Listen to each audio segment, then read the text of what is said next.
పవన్ కళ్యాణ్ సొంత నియోజకవర్గం ఇప్పుడు పిఠాపురం. అందుకనే పవన్ కళ్యాణ్ ఇలాకా అంటున్నాం.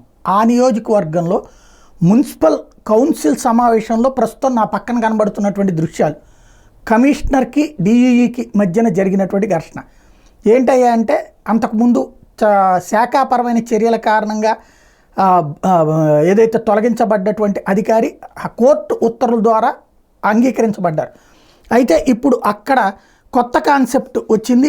ఇద్దరి మధ్యన సంఘర్షణ వాతావరణానికి కారణమైనటువంటిది అయితే మాత్రం అనూహ్యమైనటువంటిది. ఎక్కడైతే తను వచ్చినటువంటి సందర్భంలో, అంటే తను ఆఫీస్కి వచ్చినా కూడా తనకి అవకాశం ఇవ్వకుండా వేరే వాళ్ళకి ఇస్తున్నారు అంటూ గొడవపడ్డటువంటి పరిస్థితి పిఠాపురంలోకి సంబంధించింది. మొట్టమొదటిసారి అంటే ఇంతకుముందు రాజకీయ పార్టీలు, ఆ పార్టీ కౌన్సిలర్లు ఈ పార్టీ కౌన్సిలర్లు కొట్టుకోవడం చూసాం, కానీ అధికారులు కొట్టుకున్నటువంటి తొలిసారి సంఘటన అని చెప్పాలి.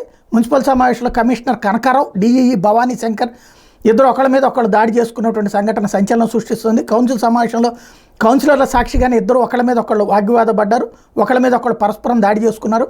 అవుట్సోర్సింగ్ ఉద్యోగులకి జీతాల చెల్లింపుల విషయం మీద కౌన్సిలర్లు అడిగిన ప్రశ్నలకు కమిషనర్ కనకారావు సమాధానం చెప్తూ డిఈఈ మీద ఆరోపణలు చేశారు. దానికి స్పందించిన డిఈఈ కమిషనర్ మీద ప్రత్యారోపణలు చేశారు. ఈ నేపథ్యంలో ఇరువురు వాగ్వివాదం పడ్డారు, పరస్పరం దాడి చేసుకున్నారు. ఇది తాము కొట్టుకోవాల్సినటువంటిది వాళ్ళు కొట్టుకోవడం ఏంటన్నటువంటి అర్థం కాక తలపట్టుకోవడం అన్నటువంటి వంతైనటువంటి కౌన్సిలర్లు చివరికి వాళ్ళిద్దరిని విడదీసింది వాళ్ళే అనమాట.